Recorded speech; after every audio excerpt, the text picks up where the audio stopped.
নমস্কার সম্মানীয় দর্শকবৃন্দ, সিকিম ইনস্টিটিউশনের বেসিক চ্যানেলে আপনাদের সকলকে স্বাগত। আপডেট আজকের কৃষক বন্ধু নিয়ে। কৃষক বন্ধুর কিন্তু ভেরিফিকেশান হচ্ছে। ভেরিফিকেশান কিন্তু আপনাদের করতে হবে।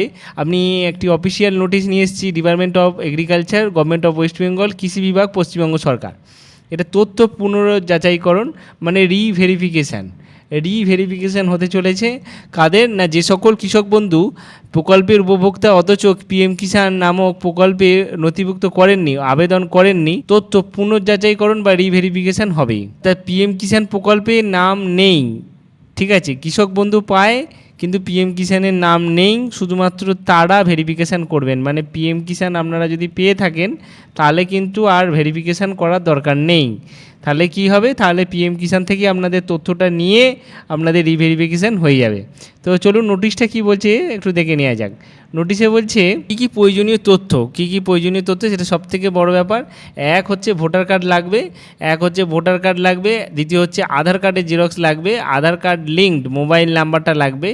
আচ্ছা, ব্যাংক পাসবইয়ের ডিবিটি লিঙ্ক যেটা আছে তার প্রথম পাতার জেরক্স, ঠিক আছে। চাষযোগ্য জমির অফিস পর্চার জেরক্স 3 মাসে পুরনো যেন না হয়, তার মানে হচ্ছে 2026-এরই হতে হবে। এবং এটা হচ্ছে জুলাই মাস, তার মানে হচ্ছে মার্চ, এপ্রিল, মে, জুন, মার্চের থেকে নিলেই মোটামুটি হবে, মানে 3-এর যেন পুরাতন না হয়।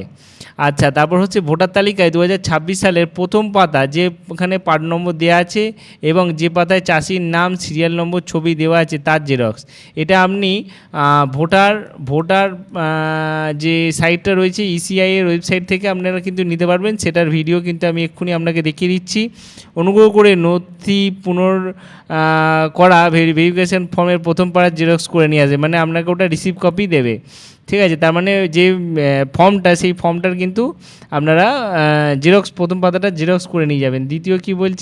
দ্বিতীয় বলছে বিশেষ নির্দেশিকা, বিবাহিত উপভোক্তার ক্ষেত্রে স্বামী স্ত্রীর উভয়ের 6টি নথি জমা দিতে হবে। মানে এখানে দেখুন 6টি আছে, এই 6টার মধ্যে স্বামী স্ত্রী হলে স্বামী স্ত্রী উভয়েরই 6টা নথি দিতে হবে, ঠিক আছে। পৃথক ভেরিফিকেশানের জন্য পৃথক ফর্ম ফিল আপ করবেন, কিন্তু ভেরিফিকেশানে সবটাই দিতে হবে।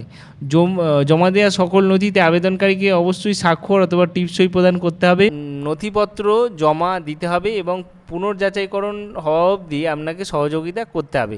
কৃষকের উন্নতি, রাজ্যের সমৃদ্ধি প্রচারে কৃষি দপ্তর, ধনিয়াখালী ব্লক, হুগলি। তাহলে এই যে ধনিয়াখালী ব্লক থেকে এটা কিন্তু দেওয়া, এটা সবার ক্ষেত্রে একই রকম প্রযোজ্য। যে এটা কী ডকুমেন্টস লাগবে, সবথেকে বড় ব্যাপার এইটাই, এই 6টা ডকুমেন্টস লাগবে, আপনারা স্ক্রিনশট নিয়ে নিতে পারেন। এছাড়া এই যে কৃষক বন্ধুর ওয়েবসাইটে চলে এসেছি, আপনাদের কি ফর্মটা ফিল আপ করতেও কৃষক বন্ধুর আইডি চাইবে। তো আইডিটা আপনারা পাবেন কোথায়? আইডি ওদের ওখান থেকেই পাবেন, কারণ নিশ্চয় নথিভুক্ত কৃষকের তথ্য দিতে গেলে আপনারা কিন্তু এখানে ক্রস দেখাবে, ঠিক আছে। আপনারা ভোটারের যে স্লিপটা যদি না থাকে তাহলে কী করে পাবেন? ভোটারের স্লিপ যদি আপনারা না থাকেন, ভোটার কার্ড সার্চ লিখে মোবাইলে সার্চ করবেন, সেখান থেকে আপনারা ইলেকটোরাল রোল পেয়ে যাবেন। সেখানে প্রথমেই যে সাইটটা থাকবে সেখানে ক্লিক করবেন, এখানে এপিক নম্বর ক্লিক করবেন।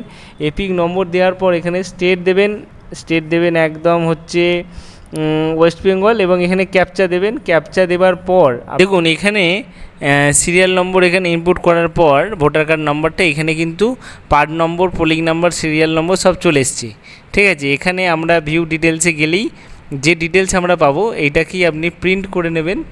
এই ডিটেলসটা প্রিন্ট করে নেবেন, ভোটার ইনফরমেশান প্রিন্ট, দেখুন এখানে একটা অপশান আছে, এখানে আপনি প্রিন্ট করে নেবেন, এখানে আপনি সব পেয়ে যাবেন।